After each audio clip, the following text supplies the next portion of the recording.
Welcome to my channel story start. शादी के तीसरे दिन ही बहू की एग्ज़ाम थी। सुनीता की शादी को अभी 2 दिन ही हुए थे और उसे अगले ही दिन ही बीएड का पेपर देने जाना था और उसके पास पेपर की तैयारी के लिए अब 1 ही दिन बचा था और उसने घर का सारा काम भी करना था। अब सुनीता बड़ी ही परेशान हो रही थी कि वो अपने पेपर की तैयारी कैसे करेंगी। वो तो अभी अपने ससुराल में नई थी और वो उदास होकर अपने किचन में काम करने लग जाती है। तभी सुनीता का पति अपनी माँ से कहता है कि माँ, कल आपकी बहू का बीएड का पेपर है और वो किचन में बहुत उदास होकर काम कर रही है। ये सुनते ही सुनीता की सास किचन में उसके पास जाती है और उससे बड़ी ही प्यार से कहती है कि बहू, तू ये सब काम छोड़ और जाकर अपने पेपर की तैयारी कर। ये काम तो मैं और मेरी बेटी कर ही लेंगे और हाँ, बीएड के पेपर में तू अच्छे से अच्छे नंबर लेकर आना।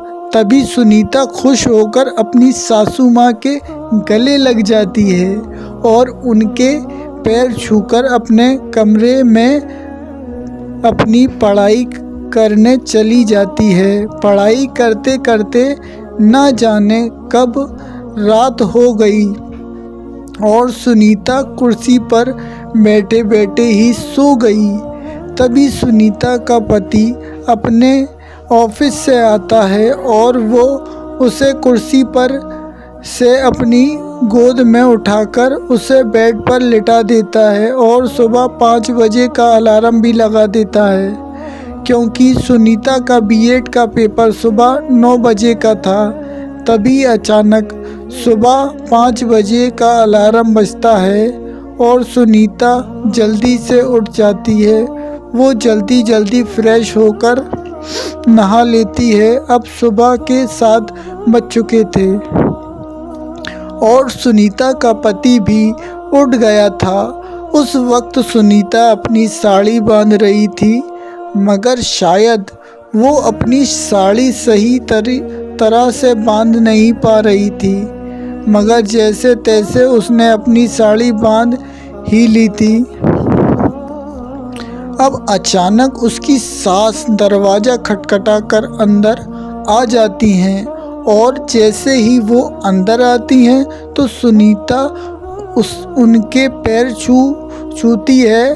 पैर छूते ही जब सुनीता खड़ी होती है तो उसकी साड़ी थोड़ी बहुत खुल जाती है और सुनीता की सास सब कुछ समझ जाती हैं कि सुनीता बहू को साड़ी बांधना नहीं आती। तभी सुनीता की सास जल्दी से अपनी बेटी को आवाज़ मारकर बुलाती हैं और उससे एक खुद का सूट मंगवाती है और अपनी बहू को कहती है कि बहू, तू फटाफट अपनी ननद का सूट पहन ले और जल्दी अपना पेपर देने चली जा। तभी सुनीता कहती है कि माँ जी, मैं सूट पहनूंगी तो बाहर सब लोग आपको ताने मारेंगे। तब सुनीता की सास कहती है कि बहू, तू मेरी बहू है के साथ साथ मेरी बेटी भी है और इस घर में तेरा उतना ही अधिकार है जितना कि तेरा अधिकार अपने पियर में है। और रही बात बाहर के लोगों के तानों की, तो तू कल को बीएड के पेपर देकर कभी टीचर बन जाएगी तो उनका मुंह अपने आप ही बंद हो जाएगा। तभी सुनीता अपनी सास की इतनी अच्छी बातें सुनकर उनके गले से लिपट जाती है और कहती है कि माँ जी, आप बहुत अच्छी हैं और आज से मैं आपको माँ जी नहीं बल्कि माँ कहूँगी। तभी सुनीता की सास को भी बहुत अच्छा लगता है और तभी सास बहू की बातें सुनकर सुनीता का पति अपनी माँ से कहता है कि माँ, अब तुम्हें एक नई बेटी मिल गई है तो इसका मतलब ये नहीं तुम्हें अपने बेटे को ही भूल जाओगी। तब उसकी माँ मुस्कुराते हुए कहती है कि मैं तुझे कहाँ भूली हूँ बेटा, तू ऐसा कर आज ऑफिस की छुट्टी कर ले और सुनीता को अपनी गाड़ी पर साथ लेकर जा। वो बीएड का पेपर के लिए लेट हो रही है और हाँ, तू इसके पेपर देने तक वहीं इंतज़ार करना और सुनीता को वापस घर साथ ही लेकर आना। तभी उसका बेटा भी अपनी माँ के गले से लग जाता है और कहता है कि मेरी प्यारी माँ, तू कितनी अच्छी है, तुझे किसी की नज़र ना